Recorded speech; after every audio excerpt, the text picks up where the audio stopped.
Welcome to Let's Talk Midlife Crisis. I'm Ashley. And I'm Tracy. We're your go-to hosts for all things midlife, menopause, and moments of pure mayhem. Whether you're navigating hot flashes, chasing new passions, or just trying to remember why you walked into a room, We've got you. Every week we bring you tips, real-life stories, and expert advice to help you laugh, learn, and thrive through this midlife wild journey. The 8 types of rest you need to recharge. Okay, I was looking at this list and I did not realize how many different kinds of rests you can get. I was shocked too. Yeah, it's really cool. And rest isn't just about sleep, right? Right, There are different exactly. types of rest that are essential for overall well-being. And the impact of rest on midlife women is burnout, brain fog, emotional exhaustion, and hormonal shifts. All Right. of those have to do with not getting the right kind of rest or Right. enough of the right kind of rest. Yeah. Like I said, as I was looking through this list, I was really intrigued by some of them because I know, to me, rest is just, sleeping well at night Right. or maybe relaxing in the evening and watching a show, Exactly. Yeah. But I know there's some things on this list that I don't really pay attention to. So I'm really excited to dig into this. So the first one is mental rest. Right. And signs of mental fatigue and how to give your brain a break, journaling, mindfulness, and setting boundaries. Wow, that's a big one. That's a big one. That's a big one. And I've often struggled with mental rest, especially when I go to bed at night. It's like trying to shut my brain off so that I can Right. go to sleep has always been a challenge. Yeah, because when, at the end of the day, when you lay down, it's like, okay, you're thinking about things that happened that day. You're thinking about what you have to do tomorrow. Yes. Or even that week, Yep. and that's kind of when you're like, okay, now I'm finally not doing something and I can think about all this stuff, but it's really the worst time to think about it. Right. So, And for me, in order to go to sleep, I have the worst habit, but I sleep with the television on. And I'll set a timer. Yeah. And we'll get to that here in a little bit, why that's also bad. But I'll set a timer for, 60 minutes or something. And I'll turn on something like Friends or something that has no drama, that doesn't invoke adrenaline or anything like that. And then I'll close my eyes and focus on the words that they're saying, yeah. Okay. right, the dialogue, and that allows me to go to sleep. Wow. It bothered my ex because he had it to would have me too. total darkness, total quiet. Yes. See, we have like a air purifier, Right. and it's kind of like a white noise. So I definitely have to have that. It can't be like silent. But I cannot sleep with the TV on. I have fallen asleep while it's on, but if it doesn't turn off, I will wake up. It will wake me up. And usually we'll get in bed and turn on something that is, like unsolved mysteries or just Right. something that Yeah. you don't really have to pay too close attention to. But almost always we set the timer for like 15, 20 minutes because we know we're going to be out very quickly. Yeah. So it doesn't go on throughout the night. It is something that it's like, okay, I'm winding down. I'm just going to watch this and just fall asleep. It seems to work. Yeah. But I can't sleep with the TV on Yeah. at all. I A can't. lot of people can't. And again, it's a bad habit that I had gotten into a long time ago. I wish, and as I lay there, I try to meditate, and I feel that the harder I try to push all thoughts out of my mind, the more my mind goes crazy. So it's just something that works for me. It clearly doesn't work for everyone, and it's not the best. Right. But it is something that I've gotten used to that helps me push all of my, work and Right. life out of my mind. I And think it's also important during the day to get mental rest, especially if you're having a day where you're just really overloaded with, work and other things that are going on in your house or with your kids or whatever it might be. I mean, I've said sometimes, by like afternoon, like my brain is tired, Yeah. Right. Right. And so I think even during the day, it's important to take some breaks and get that mental rest, whether you just like close your eyes for 5 minutes, and listen to some peaceful music, Yes. or just, do some stretching and just try not to like be thinking about that stuff. Find something that will kind of help you escape, you know? And there's a ton of options, especially with technology today.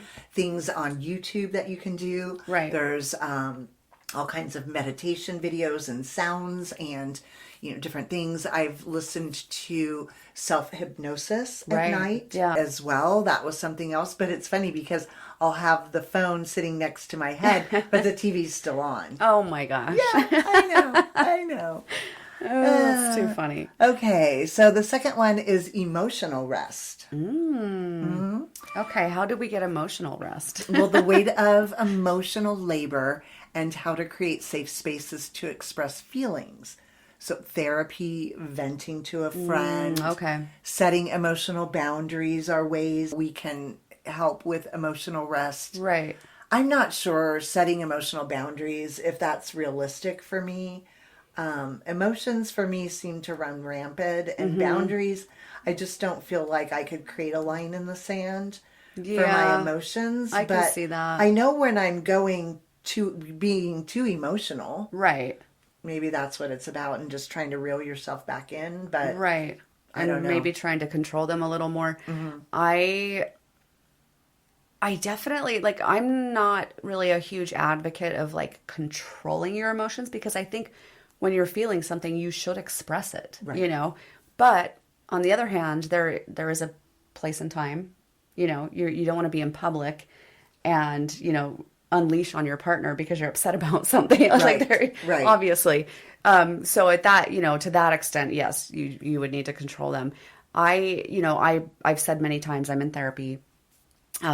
Initially I was going pretty frequently. Now I go like once every 4 or 5 weeks. Oh, okay. And I really don't, there's been a few times where I thought, what am I going to talk about today? Right. And but other than that, I really don't have a problem. And usually what happens is whatever I'm dealing with at that point in my life, or if there's something that we need to touch back on that happened in between, we'll discuss. But I've kind of joked, like the last few times I've gone, I really was just kind of venting the whole time about situations I was dealing with, Yeah. And sometimes it's just nice to have someone that's not in your circle. Yep. That can give you some advice, and Unbiased. Yes. And the one thing I really like about my therapist is that not only is she giving me professional advice, she's also like really trying to relate to me. Like, she's sharing personal experiences with me that are relatable and ways that, worked for her to manage through that. And I really like that, because it's like, okay, she's a real person and she goes through all this shit in her life too. And I love that she shares that with me. I love that she talks about her relationship with her partner and her relationship with her parents and her siblings, and because it really helps me get perspective too. And I think that's another thing that's really good with friends, They can share their perspective and, things that they've gone through. Yes. But friends aren't always the best at giving advice. Right. Right. So I think that's where a therapist comes into play, that they are able to provide you with a lot of tools. Right. To deal with emotions or the things that are happening in your life. Or life. even understand why you handle things the way you do, like why your emotions are the way they are. Because, some people cry when they're upset, and some people scream when they're upset, So she kind of, they kind of help you identify why you react the way you do. And if it's still working for you, because maybe what worked for you as a kid isn't working for you as an adult, Yes. So. Okay. Next one is social rest. We've talked about this. Yes. Yeah, when you identifying draining versus energizing relationships, and learning to say no to social obligations that don't serve you. Yeah, when you have plans, if you're just not feeling it, you should Take be able a to rain say check. that. Yeah, absolutely. Yeah. Oftentimes, I think when I was working in the office, I would need to have more of a mental health day, or stay, work from home for a day versus going into the office where all of the social drama of work was occurring. Well, and the interruption, Yes. I always felt like when I worked in an office, and we were kind of like a hybrid type thing before that was even a thing after the pandemic. Right. But the days that I did go into the office, I got a lot less work done. Yeah. Because I had that constant social interruption. Yep. And the days I worked from home, I accomplished so much more because I didn't have those interruptions. So yeah, sometimes it's nice and you just need to go be home and sit down and focus, or maybe you just need to take a day off Right. for yourself, Yeah. and not do any work, Right. not deal with anybody. And sometimes there's social things or individuals that you would generally socialize with that maybe have different beliefs. We've talked about that we a have lot talked too. about that, and I There's- think it's important to bring that up right now because I am staying away from just a couple people in my life, and Because we'll they get call you it, too worked up. yeah, Yep. a social rest because we're no longer aligning in morals and Right. different things that I hold dear, and it's more upsetting than it is. It is. I Fun feel like to even hang more out with so those now people. than it ever has been. I Yes. agree. And yeah, sometimes, maybe you don't need to cut ties with them completely, Right. but sometimes you just taking a need break. to take a break. I'm taking a break. Yeah, because it's like you said, right now there's a lot going on and people are very passionate about how they feel about things, Yes. and a lot of people are very vocal about it and don't really I think they're just not sensitive to how it might be affecting Right. their friends or their family when they're vocalizing that. Well, and then I was finding that by hanging out with some of these, individuals, some of these friends, that even though we're not talking about anything that would trigger either one of us, I personally found that I was constantly Worried. and thinking about what I say before I say it. Could this be triggering? Could this, Right, and then there's lead this down tension. the road? And so even by not talking about it, for me internally, there was still tension. Right. Yeah. Yeah, that's a tough one. But again, don't ever feel bad if you have a commitment to someone, even if it's someone that you don't have any issues with. Right. If you just don't feel like going out that night or meeting for lunch that day, it's okay to say, "Hey, can I get a rain check? I'm just not feeling it." You know? Sometimes you just have to do that. Yes, absolutely. Okay, number 4, and this is an easy one for me, physical rest. So the difference between passive sleep and napping, and active rest, which is yoga, stretching, massage for midlife bodies. Yeah, absolutely. Or just even just sitting on the couch, which I have a really hard time with. Doing. Anyone in my family will joke about the fact that I can't sit still for a long period of time. Right.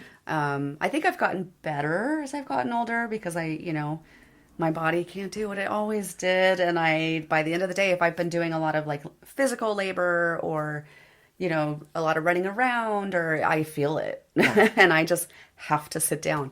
But physical rest for me, I think, is a tough one because I do feel the need to constantly be moving. Right. And I think a lot of people are that way. Right. There's just so much, especially if you're working. For me, it's the weekends. A perfect weekend for me is having one day of staying in my pajamas. No commitments. And no commitments, nothing that I have to do. Maybe I'll throw in a load of laundry or I'll run a load of dishes through the dishwasher or something like that. But you can still binge watch your favorite show. Binge watching favorite shows is a really bad habit that I've gotten into. That is a perfect weekend for me, is when I have a whole day. Yeah. Just to, not be with the grandchildren, not cook a family dinner, not, hang out with my friends. Right. Just, I yeah, can just count on one hand how many times a year I do that. Gosh. And I know, that's crazy. But Paige is thrilled because that's her favorite thing to do. Yeah. She's like you, like ideal weekend, just sit around, binge watch shows. Not too long ago, we had one of those days. We were just both really tired and we watched like 3 movies back to back, which is unheard of for me. But she was like, "Oh my gosh, this is amazing." And it felt good. It did. It felt really good. Yeah. Yeah. Yeah, because even this weekend you've been busy. You're helping a neighbor sell their house, washing windows, doing all that kind of stuff. Right. And I'm just like, wow. It's making me tired just thinking about it. Not that I even go home and do my own windows. That's funny. I should look at your windows. They're probably clean. Don't look at. I don't think they are right now. I don't clean But I do windows try to very do it a often. couple times a year. Do you? Yeah. I buy the spray on the outside. Do you get that? That Yeah. you can spray through even your screens and it washes them down. Yeah. So that's good for me. It's great. Yeah. Sometimes I like physical activities and I feel good. I feel productive. But then there's days where I don't, Yeah. and I want to just take a break for a day. But I didn't realize the physical rest part of it and how important that is. Yeah, it definitely is. And again, like you said, it can be doing something like stretching or Yes. yoga. It doesn't have to be like rest, like not doing anything. Not doing it can be, anything It at can all. be something that's very calming, Right. but you're also benefiting from the action. At Arizona State University, we're bringing world-class education from our globally acclaimed faculty to you. Ranked number 1 in innovation for 10 consecutive years and number 2 among public universities for employability. ASU isn't just ahead of the curve, it's creating new paths to success. Earn your degree from the nation's most innovative university. Online, that's a degree better. Explore more than 300 undergraduate, graduate, and certificate programs at asuonline.asu.edu. Right. So the next one, this is huge for me, and I think this kind of ties into setting boundaries. Yes. Responsibility rest. This is nothing I've ever thought of before. Right. The burden of caregiving, work, and household duties, how to delegate and take breaks without guilt. And I think that's the important part is without guilt. I think that, and I am such a perfectionist that I want to do it myself. And I know that I'm overloading myself. My plate is full. And I know, like, I mean, my kids and my partner will say, hey, let me do this. And I'm like, no, because I'm the same. I want it done the way I want it done. I'm just too much. For me, it just drives me crazy. Like if they did it and it's like, oh, that's so sweet, that's so kind, but I really want to go back and do it the way I do it, and I need to let go of that because I'm not getting that responsibility rest, and I'm just afraid of letting all that go because I'm so, such a perfectionist and so obsessed with how things should And I'm be a done. control Like, freak. Yeah, So yeah, we maybe both not are. a perfectionist, but more of a control freak. But like you said, if somebody else helps, thank you. But then it's not done the way you want it to be done. And maybe you have to redo it later. Or if not, you're just thinking about it and that's Right. daunting. And Yeah, and I think too, we've talked about this a few times, you and I. We still are very, very involved with our kids. Yes. They're all adults, but we're still very involved and we still feel the need to take care of them. I'm using Air quotes. air quotes. Yes. And that's one thing I've learned in the last year that I've been going to therapy is that I need to let go of some of that. I need and it's not because they're putting that burden on me. It's Right. because of me. That's how I feel. And I don't realize how taxing that is on me. And so I really have to set boundaries and be like, you know what? They're going to be fine. They'll figure it out. Right. And you just need to stop taking on everyone's weight. Yes. So I Yes. think that's a huge one too. It is huge. And apparently it's made the top list, right, of our top 8. Right. So it's huge, and I don't think it's top of mind for everybody. Like I said, when I went through this list, that was one that I never really thought about. Yeah. But obviously had already discussed with my therapist, and I was like, oh, I guess that is part of rest, Yes. So Many parts of rest. Yeah, I like. Number 6 on the list is sensory rest. This goes into like too much screen time, Yes. I think. Yes. Managing overstimulation in a tech-driven world. Whether it's screen-free time, dim lighting, silence, nature walks. I think nature walks are really important. Oh, absolutely. Especially, you know what? It's fun if you have grass, which we do. A lot of people in Arizona don't, just so you all know. Right. It's actually really fun to take your shoes and socks off and Yes. go walk on the grass, and it's kind of like you're grounding. It feels so nice. Yes. And I just don't do it that often. So when I do, I'm like, wow, this feels so good. Yes. I think things like that, I do there's- the same thing, and I love grass. I just have a small patch of it, but I had to have it. And I've noticed recently because our weather is warming up. Like, not that it ever gets cold here, but it actually feels good to lay out in the sun. Yeah. So my house is funny because it does get cool overnight, but then it heats up during the day.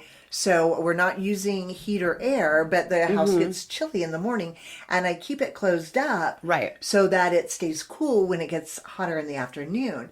So in the mornings as I'm working, I'll try to take a break and I'll go out and lay out on the deck by the pool. Oh, nice. Or it's not a deck, but I'll lay out by Yeah. the pool where I have these sand pavers. And I've noticed the same with the grass, that when I sit there, I'll flex my toes on the pavers. And to me, I'm a beach person, so Yes. you can feel the sand in the pavers. There's just something very relaxing Yeah, to me yeah. about that. The grass too, because I have to walk through the grass to get get there. there, yeah. And I always do it in barefoot, but that is something that helps me. Yeah, feel I think better.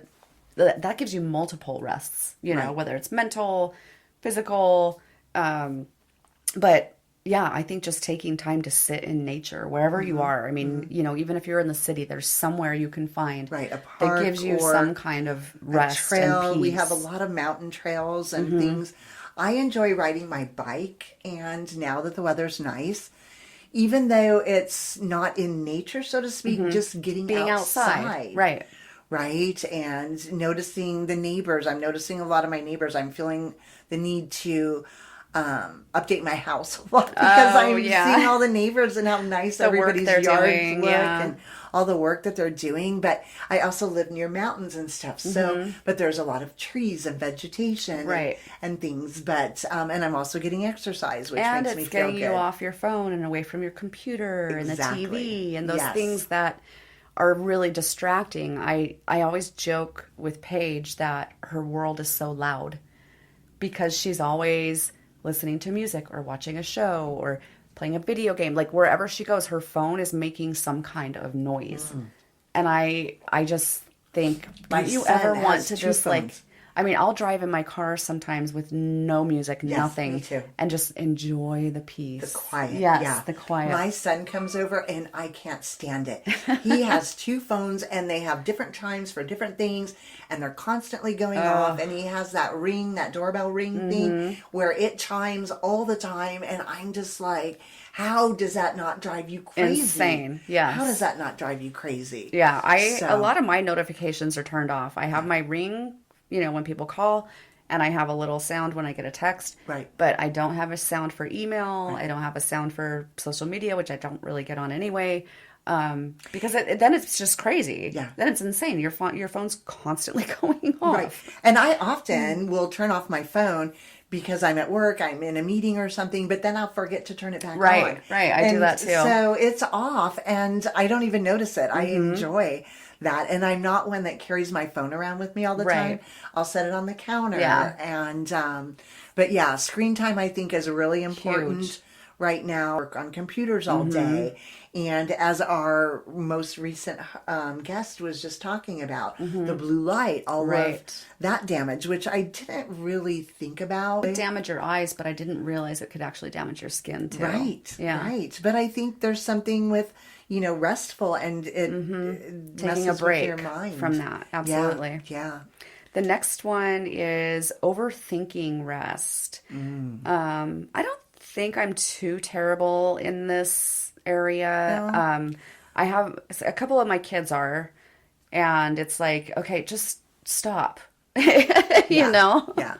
Well, letting go of mental loops, decision fatigue, and Okay, I think analysis paralysis with you need some relaxation mental rest. techniques. I do need some mental rest. I think mental loops. Yeah, I absolutely. get that all the time. And I had a friend of mine who's also in midlife, and for whatever reason, she has mental loops of an ex that go through her mind years later, right gosh. after the breakup. Yeah. And she was speaking with someone about it and said, they're taking up space in my mind and they're not even paying rent. And I thought that was very interesting that she would say that. I like that. Yeah.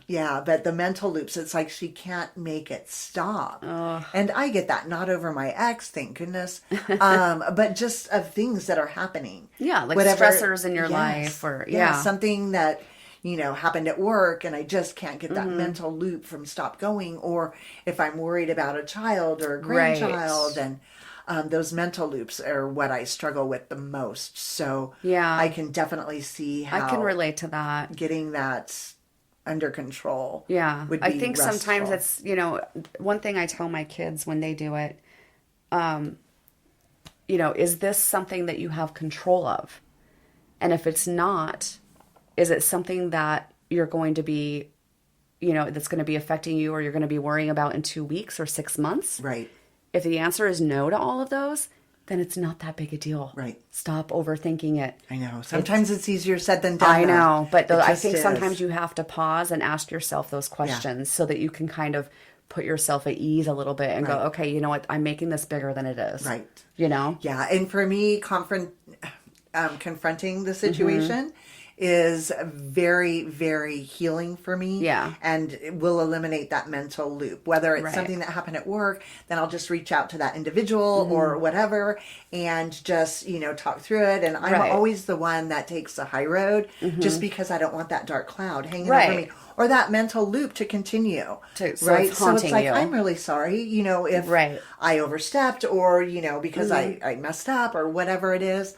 And then I feel better immediately. Well, and we've talked too about a lot of changes that happen in your midlife. So, and my son's not near his midlife yet, but he recently was laid off from work, and, he started to panic. And he had about 5 weeks to figure things out, and he's getting, a very generous severance package. And so he's not going to be floundering, but he instantly panicked and could not stop thinking about it, and was interviewing and found a job and knew when he was going to start. It was right after he got laid off, but he still just had this hanging over him, and he just kept stressing. And I'm like, listen, ask yourself these 3 questions. You already have a job lined up. You can't control anything else at this point. You've done what you can do. He was probably suffering from analysis paralysis. Yes, absolutely. Like it's been resolved. Right. But he still was mental looping on it. Yes, absolutely. So that's a good one. Yeah. And the last one on our list is number 8, creative rest. Reigniting inspiration and joy through art, music, nature, or simply allowing yourself time to daydream. That is really cool, because I think for a lot of people, it's very therapeutic. Paige loves to play guitar. Yes. She loves, right now she's working on a lot of outlets. She does. She's working on a really cool collage where she's clipping things out of magazines and creating different pictures with pieces of those pictures. Right. And those are her releases. That's very therapeutic for her. And restful for her. Right. And she's very creative. And I think, I wish I was a little more like that. I do too. I'm not creative at all. I think my creativity is more like decorating or painting, or, finding a piece of furniture I can clean up. That's one for Paige too. There's a lot of different things as far as creativity goes, but it can be very therapeutic. Yeah. And I found that in midlife these last few years, I don't daydream as much as I used to. Right. I feel the same way. Yeah. I did it a lot when I was younger. So did I. And so now I think I have to think about it before I do it, and kind of not force myself to, but just make it happen, where it used to come so natural for me. I think because when we were younger, it was like, what are we going to be like? What's our life going to be like? What do I want my life to look like? And now it's like, I think about, my future, which is, I guess I would be thinking about when I retire, and it's kind of daunting. Yes. But I need to daydream. I need to glorify that like I did when I was younger. Exactly. That, like, this is what I want. I want to own a home. Yes. I want, you know what I mean? Yes. I should still do that. Yeah. Yeah, I think that midlife, for whatever reason, and probably exactly what you just spoke of, I find that I don't daydream as often, which I am a big daydreamer. Yeah, and, looking to the future should not be daunting. Yeah, no, it shouldn't. It shouldn't. Well, share your personal experiences with us on different types of rest. How menopause and midlife changes have affected the need for these different types of rest in your life. Drop us a chat on any of our social channels. We would love to hear from you. Well, that wraps it up for today. Thanks for joining us on Let's Talk Midlife Crisis. We hope you got some laughs, a little inspiration, and maybe a few new ideas. If you loved today's episode, hit that subscribe button so you'll never miss an episode. And hey, share the love. Send this episode to a friend who could use a good laugh and some midlife wisdom. Connect with us on social media at Let's Talk Midlife Crisis and let us know what's on your mind. We love hearing from you. With so many options, why choose Arizona State University? For me, the only online option was ASU because of the quality. Their faculty was really involved with their students and care about your personal journey. The dedication to my personal development from my professors, that's been extremely valuable to me. Earn your degree from the nation's most innovative university. Online. That's a degree better. Explore more than 300 undergraduate, graduate, and certificate programs at asuonline.asu.edu.